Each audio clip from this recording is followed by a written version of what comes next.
Olá, meninas! Que alegria poder retornar com o nosso curso de promotoras legais populares. Espero que todas tenham curtido as férias, um merecido descanso, curtindo com seus familiares.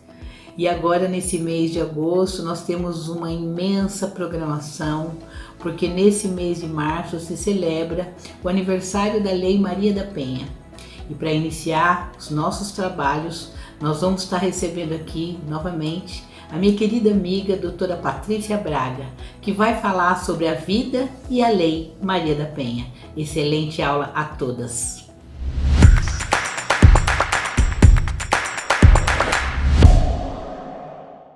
Olá, nós estamos aqui hoje em mais uma aula do nosso PLP Suzano, São Paulo, Promotoras Legais Populares, promovido pela municipalidade, né, prefeitura, a quem agradeço na pessoa da nossa primeira-dama, Larissa Chiuchi, uma mulher incansável e muito determinada na divulgação e dos direitos das mulheres, fazendo com que esse conhecimento seja compartilhado em todos os cantos que nós estamos, juntamente com a nossa querida Sandra Nogueira, advogada também militante nessa área, sempre muito dedicada à causa da mulher, e a gente fica feliz de saber que essas iniciativas existem e que, com isso, nós podemos ter o privilégio de compartilhar aqui um pouquinho do nosso conhecimento, um pouquinho dessa história.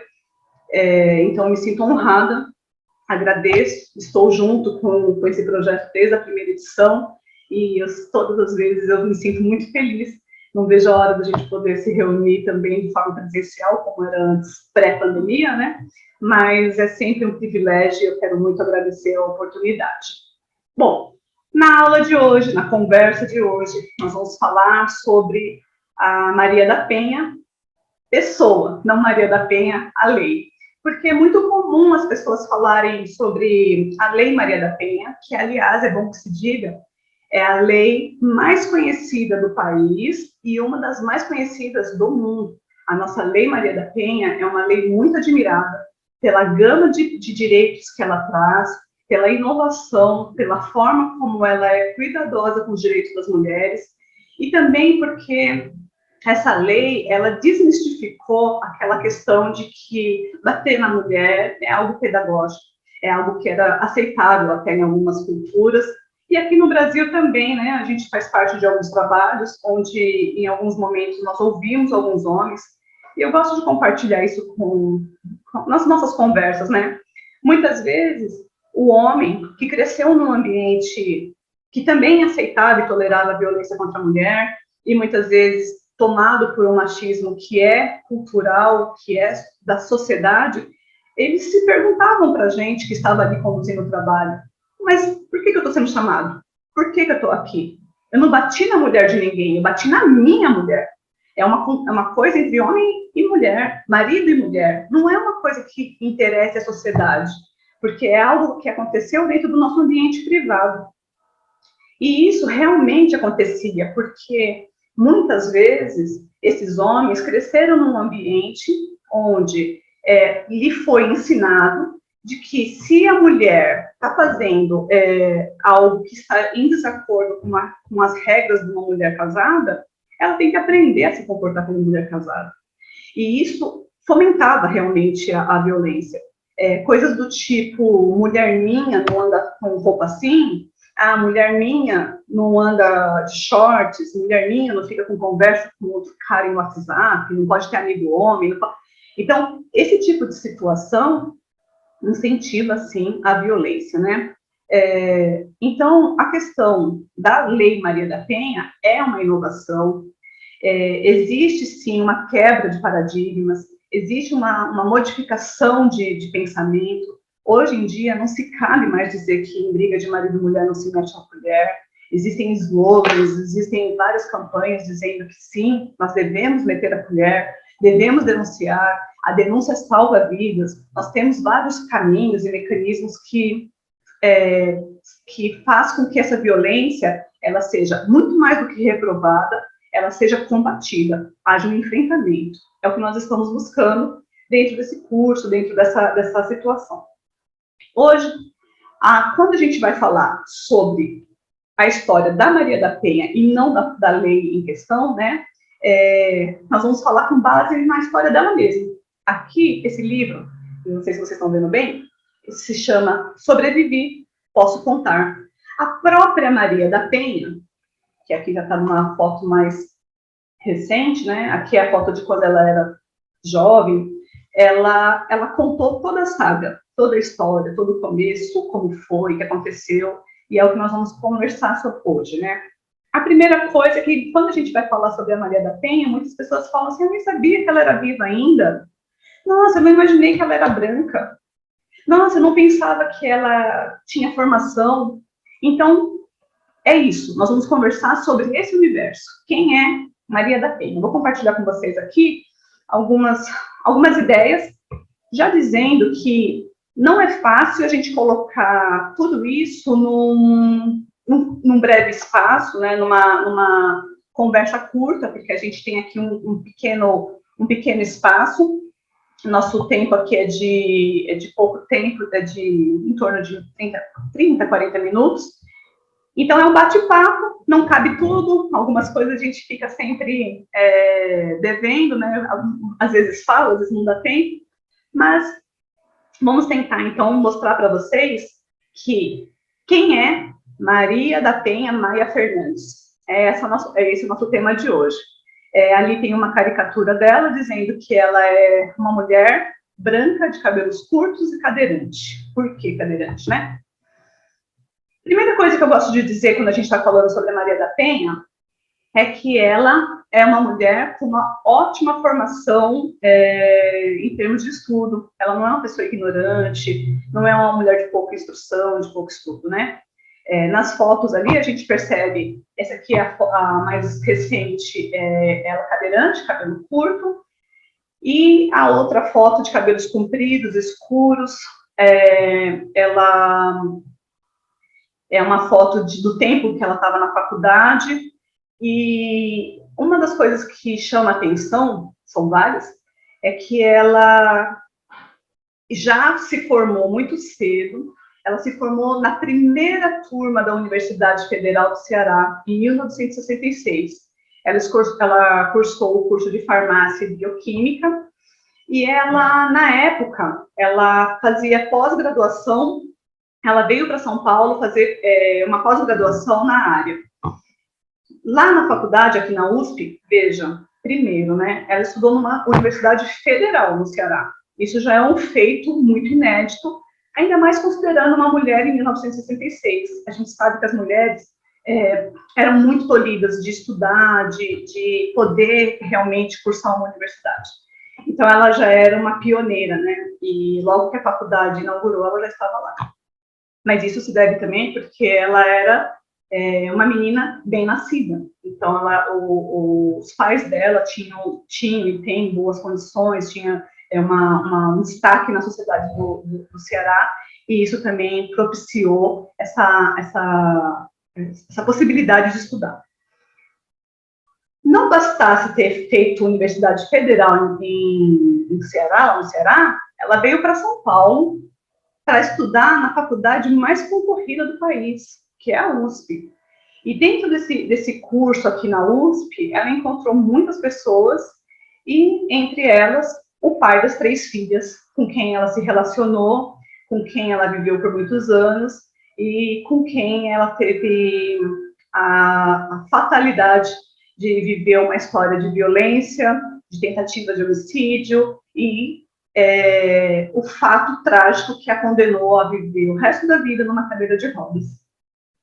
É importante dizer também, eu gosto de colocar, que esse relacionamento da Maria da Penha, que se iniciou em São Paulo, não foi o primeiro. Ela já foi casada anteriormente, ela teve um primeiro casamento, ela era, então, desquitada, né? Na época nem era divórcio, nem nada, ela era desquitada. E quando ela se separou do primeiro relacionamento, foi justamente porque o primeiro marido, ele não aceitava essa independência dela, né? Ela era uma mulher muito independente, que gostava de estudar, de se relacionar, de sair, muito falante. Então, ele queria tolir essa liberdade dela, e ele não aceitou. E como isso não foi possível, né? Ela não aceitou, ela realmente preferiu se divorciar, se separar, desquitar. Aqui na segunda tela, né, já passando também para a apresentação, a gente já coloca quem que é esse Marco Antônio Herédia Viveiros. Ele é um colombiano que veio para o Brasil para estudar. Ele esteve aqui em São Paulo também, frequentando um curso na USP. É um homem inteligentíssimo, que escreveu vários livros, tem livros publicados na área de administração, professor universitário, uma pessoa que, para a sociedade em si, ele era um verdadeiro lorde, é uma pessoa polida, inteligente, de bom trânsito, sempre simpático, solícito, e ele era muito gentil, ele cercou a Maria da Penha de todas as formas, dizem que, ela mesma fala que no começo ela estava muito relutante a ter um novo relacionamento, até porque ela tinha acabado de passar por uma separação, por um divórcio, então ela não tinha interesse de se relacionar aqui em São Paulo, ela veio para estudar.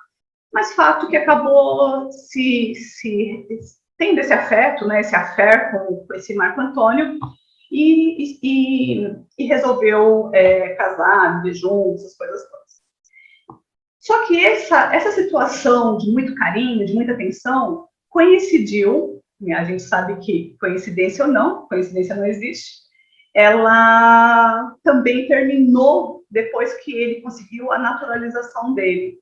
Como sabemos, aqui no Brasil, ele sendo estrangeiro, colombiano, ele tinha inicialmente um visto para viver no Brasil enquanto estudante, terminando o curso ele teria que ir embora. Porém, para ficar no país de uma forma regular, ele tinha que ter raízes, e essas raízes se deram através da formação de uma família. E aí ele precisava estar casado, ter filhos, ter razões para ficar, e esse processo de naturalização foi correndo aqui no Brasil e deu certo. Então, ela conta que todo aquele homem maravilhoso, aquele carinho, aquela atenção, também foi minguando a partir do momento que ele conseguiu essa naturalização. Aqui da internet, a gente tirou algumas fotos, né? A primeira mostrando aquele homem sério, sisudo, com uma postura impecável, né, de homem da alta sociedade, com terno e gravata, posando com as 3 filhas, que são filhas também da Maria da Penha. Do outro lado, um homem que vive num lugar precário, já envelhecido, com uma cara bem abatida, e com uma frase que ele falou mais de uma vez nas reportagens, entrevistas e todos os jornais da época. Ele fala: essa mulher, Maria da Penha, essa mulher me transformou em um monstro. E isso, veja, é uma coisa muito comum e recorrente, porque muitos homens a gente vê na televisão todos os dias. Ele bate, ele espanca, ele tenta matar, mas ele é vítima. Ela transformou ele num monstro, ele não é um monstro. Ele se convence que ele é mais vítima do que ela. Ele é um coitado. A culpa de tudo que aconteceu é dela. E quantas vezes a gente está vendo, a gente tem presenciado essa situação, a mulher que é vítima sai como se fosse a própria algoz do seu algoz. E muitas mulheres, elas não conseguem romper o vínculo de violência porque elas também acreditam, e eu já ouvi isso em audiência, em fórum, em delegacia, às vezes a mulher fala: mas naquele dia eu também abusei. Mas naquele dia ele tinha trabalhado muito pesado, eu não tinha feito a janta. Mas, poxa, eu gritei, eu me exaltei e ele perdeu a cabeça. Então, muitas vezes, a mulher que é vítima de violência é colocada como a própria... ela é revitimizada porque se faz crer que ela é culpada pela agressão que ela sofreu. E essa frase ela é muito emblemática, né? Aqui fala da questão das filhas, mas eu vou deixar um pouco mais para frente. A questão é que muitos fatos aconteceram, a história, o livro, ele é bem rico em detalhes, ele tem, inclusive, fotos de todo o processo, do inquérito, da investigação, mas resumindo, assim, até para a gente poder ser bem direto, o fato principal aconteceu na noite de 1983, em maio, quando, segundo a versão dada pelo marido, A Maria da Penha, ela foi alvejada por disparos dados por ladrões que teriam invadido a casa da família para uma tentativa de assalto. Fato é que ele tentou correr atrás desses assaltantes, tiveram um atrito na cozinha e ele também foi alvejado de raspão no braço, e aí ela foi socorrida. A Maria da Penha teve que ser internada. O Ceará tinha recursos, mas São Paulo tinha recursos melhores, então ela veio para o Rio de Janeiro para fazer um tratamento longo. Esse tratamento possibilitou que ela sentasse, porque quando ela foi alvejada, logo depois dos disparos, ela ficou em estado vegetativo, ela só conseguia mexer os olhos. Ela passou por um longo tratamento, muito dolorido, muito traumático, que exigiu muito esforço, e ela sempre coloca que hoje ela consegue sentar e ter autonomia, porque durante todo o tratamento, quando ela pensava em desistir, ela pensava nas filhas dela. Toda vez que ela estava lá, ela se preocupava com as crianças, porque as crianças eram muito pequenas, e ela sabia que sem ela em casa, as crianças estariam sofrendo. Estariam sofrendo porque o pai, ele era excessivamente rigoroso. Esse pai, ele não admitia que a criança tivesse comportamento infantilizado. Mesmo sendo muito pequenas, ele exigia dela uma maturidade que não era própria das crianças. Coisas do tipo, criança não quer comer, não gosto disso, não quero mais. Ele chegava a bater nas crianças, dar tapa na boca, com prato e tudo. Tem uma passagem no livro que ela fala isso, que uma vez uma das crianças pequenas falaram que não queria mais comer, ele foi bater na criança, o prato foi junto, a criança caiu da cadeira, foi todo mundo para o chão, e aquele ambiente ficava extremamente irritadiço, nervoso, era uma coisa muito ruim.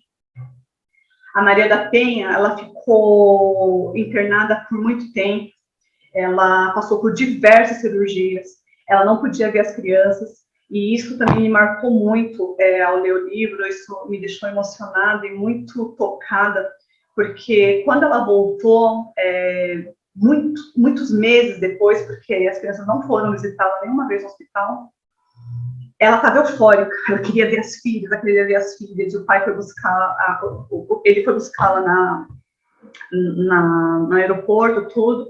Chegando em casa, a babá estava com as crianças na frente da varanda em casa, todas arrumadinhas, de vestidinho, impecavelmente colocadas, e elas tinham sido avisadas: quando a sua mãe chegar, não é para vocês correrem em cima dela, não é para vocês perturbarem a sua mãe, só quando eu falar vocês vão abraçá-los.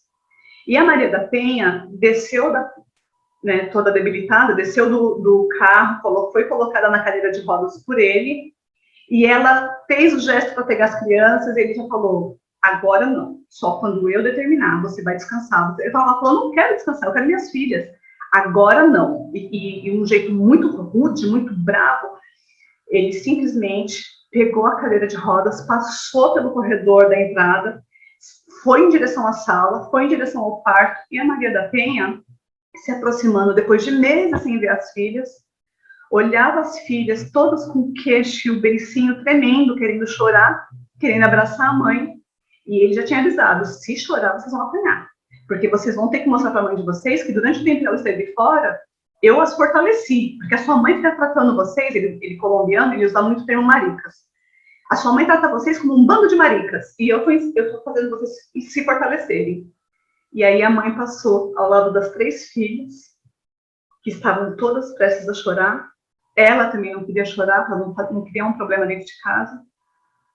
E isso me toca, porque ela passou ao lado das filhas depois de meses internada, não pôde dar um abraço a nenhuma delas, foi para o quarto, ele colocou ela para descansar, trancou o quarto e saiu. E as crianças querendo entrar, ela querendo sair, só que na condição dela não era possível, e isso foi muito traumático. A sorte dela é que ela tinha uma babá e uma espécie de governanta que cuidava das coisas da casa. E essas mulheres ajudavam muito a Maria da Penha a burlar essas regras do Marco Antônio. Então, ela conseguia ver as crianças furtivamente, escondidas. Então, quando o pai saía, elas corriam, iam lá para a cama da mãe, abraçavam, beijavam, faziam carinho, choravam e depois saíam. E isso são coisas, assim, terríveis, porque acontecia diversas vezes, né? Tem um outro assunto aqui, mas depois eu volto. O fato é que o disparo aconteceu em 1983. E só depois de 8 anos, ou seja, em 1991, é que ocorreu a condenação do Marco Antônio. Mas, veja, ele ficou em liberdade. E a Maria da Penha, ela ficou totalmente inconformada com tudo isso. Primeiro porque, inicialmente, ela acreditava que ela tinha sido vítima de assaltantes. Só depois de muita conjectura, muita análise, de uma vizinha também falar que no dia dos disparos, ela viu o Marco Antônio escondendo alguma coisa de madrugada dentro da caixa d'água. E aí foram descobrir, através dessa denúncia, que era a arma que tinha dado tiro nas costas dela e no braço dele. E ele se apegava muito a isso. Ele falava assim, eu também fui ferido, eu também levei um tiro, como assim, não sei o quê. Só que ele atirou nele mesmo. E aí, assim, ele... Com esse inconformismo da Maria da Penha, ela não aceitou a liberdade dele. Ela não aceitava que, depois de tudo que ele fez, e ele tentou matá-la mais uma vez, porque quando ela chegou do hospital, uma vez ele tentou eletrocutá-la na própria banheira, porque ela tinha que tomar banho, ela, com as limitações dela, precisava de ajuda, e ela pedia sempre para a babá, para a pessoa que trabalhava na casa dela ajudar, e ele falou, não, podem ir embora que eu vou dar banho. E ele tinha preparado fios descascados para colocar dentro da banheira, e aí a questão da energia, e quando ela entrasse, ela seria eletrocutada. E ela, percebendo isso, começou a gritar, começou a pedir socorro, ficou muito eufórica, e ela foi salva, mas foi constatado, inclusive tem fotos no livro, de que ele tentou de novo matá-la por uma segunda oportunidade. Quando ela se sentiu inconformada, ela começou a escrever, e contar toda a história dela. E esse livro, esses escritos, essa narrativa, virou o livro que eu estou falando aqui, né? Que é o Sobrevivi, Posso Contar. Só que por meio desse livro, ela conseguiu muitos contatos, inclusive com muitos movimentos feministas que ajudaram ela a abrir portas para dizer que isso deveria ser levado à Corte Interamericana de Direitos Humanos. Lá, ela conseguiu acesso no CEGIL, que é o Centro para a Justiça e Direito Internacional, a CLADEM, que é o Comitê Latino-Americano do Caribe para a Defesa dos Direitos da Mulher. E aí, em 1998, a OEA, ela enviou para o Brasil, né, a Comissão Interamericana de Direitos da Organização dos Estados Americanos, fez uma petição para o nosso país, né, para o Estado brasileiro, e essa petição, ela colocou o caso de impunidade em relação à violência doméstica, que foi sofrida pela Maria da Penha. Esse caso ganhou o número 12.051. E aí foi colocada uma série de exigências para o país, sob pena de embargos. A Comissão Interamericana de Direitos, ela colocou em seu informe 54 que o Brasil, ele, além de ser um país negligente, omisso, ele tolerava a violência contra a mulher, a violência doméstica contra as mulheres. E aí a gente tinha uma série de situações para resolver aqui no país e o Estado brasileiro ignorou, não fez, não tomou nenhuma providência, engavetou, recebeu os informes e engavetou, simplesmente ignorou. Mas a luta, ela continuou. Em outubro de 2002, né, faltando apenas 6 meses para o crime prescrever, ou seja, perder a força punitiva, o Marco Viveiros foi preso. Ele foi preso, mas aí, por conta do decurso do tempo, ele cumpriu apenas um terço da pena que ele foi condenado. A questão é que essa tolerância, negligência e omissão no Brasil em relação ao caso Maria da Penha, que tomou uma repercussão internacional, ela chegou a tal ponto que o Brasil correu o risco de sofrer embargos comerciais. Ou seja, ou você toma uma providência, ou você, país, né, Estado brasileiro, toma providência, ou nós vamos fechar as nossas fronteiras comerciais. Ou seja, a Lei Maria da Penha não é presente. A Lei Maria da Penha não foi uma benevolência do governo, do Estado brasileiro, preocupado em proteger as mulheres. Na verdade, surgiu de uma necessidade de corrigir um erro que tomou uma repercussão maior do que se imaginava, de que o mundo estava indignado, de que um processo de 83 estava quase 20 anos esperando resposta, e uma pessoa que tentou matar a própria mulher estava impune. Então, a Lei Maria da Penha, ela é resultado de muita luta. Tanto é verdade que o caso da Maria da Penha, ele foi incluído no caso pela ONU Mulheres como entre os 10, né, ele está entre os 10 casos mais importantes que foram capazes, que é um dos casos que foi capaz, né, de mudar a vida das mulheres no mundo inteiro, porque hoje nós somos admirados pela lei que nós temos. Mas tudo isso, veja, não foi porque o Brasil do nada acordou e falou, vamos fazer uma lei que protege a mulher da violência doméstica? Não foi bem assim, né? Hoje a gente está colocando aqui. E aí algumas pessoas falam assim, tá, mas qual é o principal objeto da lei? É punir os homens? A finalidade da lei, então, é fazer com que os homens sejam massacrados pelas mulheres? De jeito nenhum. Nunca. Porque a principal finalidade da Lei Maria da Penha é proteger as mulheres contra a violência doméstica, para fazer com que a mulher tenha uma vida livre de violência. E aí, a gente pensa nos dias de hoje, que em plena pandemia, a gente está vivendo uma pandemia dentro da pandemia, isso são estatísticas vindas da própria OMS, mostra que as mulheres estão vivendo duas pandemias, uma de Covid e a outra de violência doméstica. Porque a violência doméstica, por conta do nosso isolamento social, explodiu em números. Explodiu. Dentro dos nossos lares, onde a gente deveria se sentir protegida, acolhida e realmente guardada das atrocidades do mundo, muitas mulheres passam suas piores agruras. Então, o objetivo da lei é realmente evitar que isso continue acontecendo. Aqui tem uma foto da Lei Maria da Penha com o Lula, que era então presidente em 2006, o ano da lei, né? E hoje, ela é coordenadora de estudos da Associação de Estudos, Pesquisas e Publicações da Associação de Parentes, Amigos e Vítimas de Violência, lá no Ceará. Ela esteve presente no dia que a lei com seu nome foi sancionada, né? Ela foi junto com movimentos feministas, com vários representantes, foi uma festa, né? Mas tudo isso por causa dessas questões dos embargos que eu tinha falado.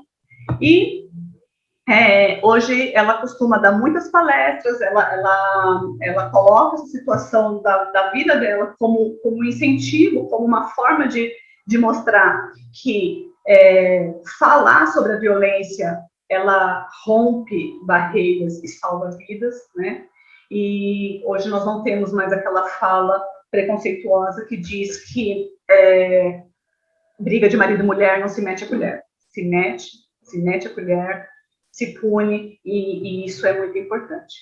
Então, em poucas palavras, num curto espaço de tempo, de uma forma bem resumida, eu espero ter contribuído, ter falado um pouco para vocês sobre a importância da Maria da Penha, sobre a importância da lei, e convido a todos que leiam o livro, é uma leitura muito, muito rica, muito cheia de detalhes, e eu também queria me colocar à disposição, aquelas que precisarem de alguma ajuda, se eu puder ajudar. A gente tem vários canais de comunicação, um deles é pelo Instagram, do escritório, que é o Martins Braga, ADV, aqui de Suzano, e lá a gente coloca diversas vezes algumas postagens referentes não só apenas à violência doméstica, mas também questões de conteúdo jurídico. E eu espero ter contribuído com vocês e desde já agradeço. Eu sempre falo que é muito importante que todos se conscientizem que violência doméstica não é mimimi, violência doméstica não é coisa de gente chata que não tem o que falar, que fica incentivando a violência, falando que isso existe, sendo que, na verdade, hoje em dia as mulheres já estão tão emancipadas, já conseguiram altos cargos, mas é fato que a gente precisa abrir os olhos pelos números alarmantes que ainda existem, dizer que a lei ela é eficaz, que as mulheres têm sim como romper o ciclo de violência, que elas não estão sozinhas, que as medidas protetivas da Lei Maria da Penha funcionam, que existe, inclusive aqui no município de Suzano, que é um município pioneiro nesse enfrentamento da violência doméstica, existe todo um aparato com muitos equipamentos que podem auxiliar essas mulheres, seja por conta da Delegacia da Mulher, que é uma delegacia especializada, o anexo do Tribunal de Justiça, que é um anexo especializado para avaliação dos crimes de violência doméstica, o abrigo, onde recebem mulheres em situação de violência juntamente com seus filhos, a OAB, que faz um trabalho importante das medidas jurídicas, seja de divórcio, de alimentos, de a questão de bens, de afastamento do agressor do lar. Então, assim, existem muitos caminhos que possibilitam que essa mulher se encoraje a fazer uma nova história, a romper esse ciclo de violência, a tornar a vida dos filhos também menos sofrida, porque a gente sabe que a violência doméstica afeta todos, e isso é muito importante que a gente reflita, e muito mais que isso, todas nós, PLPs, eu também sou uma promotora legal popular, nós temos o dever de nos unirmos e sermos multiplicadoras desse conhecimento, que muito mais do que conversar sobre uma lei que é importante, nós estamos prestando um serviço de ordem pública que salva vidas. Era o que eu tinha para dizer. Agradeço o convite, estou sempre à disposição e muito obrigada. Até a próxima.